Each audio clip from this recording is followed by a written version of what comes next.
Olá, eu sou a Vanessa, analista de pesquisa e desenvolvimento da Embrapa Gado de Leite e vou falar sobre pegada de carbono, que é um termo que ganhou notoriedade nos últimos anos, mas a origem está relacionada a um tema que tem gerado preocupação e discussão há muitas décadas: o aquecimento global, que é responsável pelas mudanças climáticas e que tem se intensificado devido ao aumento das emissões de gás de efeito estufa.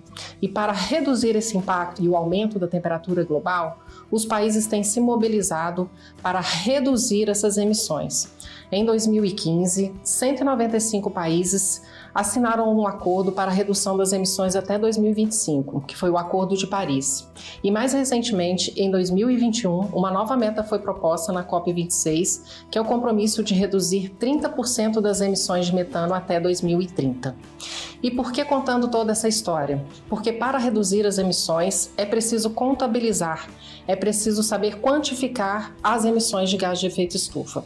E a pegada de carbono foi uma unidade estabelecida para quantificar todos os gases de efeito estufa e expressar numa unidade comum, que é o CO2 equivalente. Os principais gases de efeito estufa da pecuária são o metano, o dióxido de carbono e o óxido nitroso. E por que o foco em metano? Porque o fator de impacto é 28 vezes maior que o dióxido de carbono, embora ele tenha uma vida curta quando comparado ao carbono. E na pecuária, o metano é a principal fonte de emissão de gás de efeito estufa, consequentemente é o que mais impacta na pegada de carbono. E como são mensuradas as emissões de gás de efeito estufa e a pegada de carbono do leite?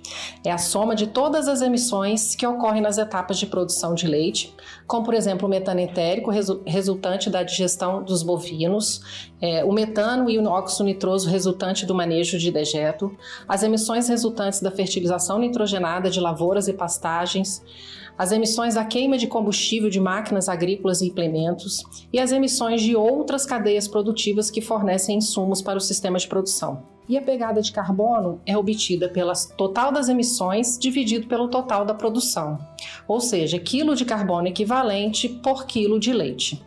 Se a pegada de carbono, então, está relacionada à produção, um dos pontos mais sensíveis é a produtividade animal.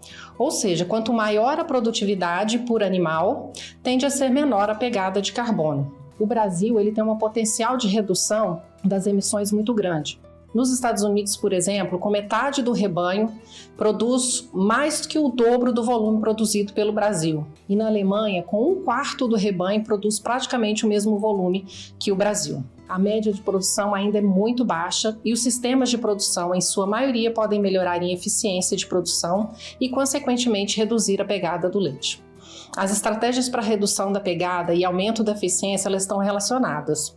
Pesquisas indicam que melhoramento da qualidade da dieta é possível reduzir até 30% da intensidade da emissão de metano entérico. O ganho na genética também pode reduzir até 40%. Manejo de dejetos, saúde e bem-estar animal são outras práticas que podem reduzir a pegada de carbono e aumentando a eficiência do sistema de produção. Mensurar as emissões é o primeiro passo para a redução das emissões de gás de efeito estufa. É preciso saber qual a intensidade das emissões e de um sistema de produção e identificar quais as principais fontes dessa emissão. O segundo passo é a mitigação, principalmente das fontes em que são os pontos mais críticos do sistema de produção. A terceira etapa é o balanço. O balanço é a relação entre as emissões e aquilo que o sistema é capaz de fixar ou sequestrar em seus processos. E pensando em uma produção net zero ou carbono neutro, a compensação das emissões positivas do balanço poderão ser feitas com práticas como o cultivo de árvores, por exemplo. O grande desafio é mensurar as emissões considerando as características do sistema de produção de leite nacional nas diferentes regiões do país e na diversidade de tipos de sistemas. A Embrapa Gado de Leite tem trabalhado na construção de um banco de dados com o objetivo de gerar resultados consistentes, robustos e rastreáveis para gerar informações condizentes com a realidade dos sistemas de produção brasileiro.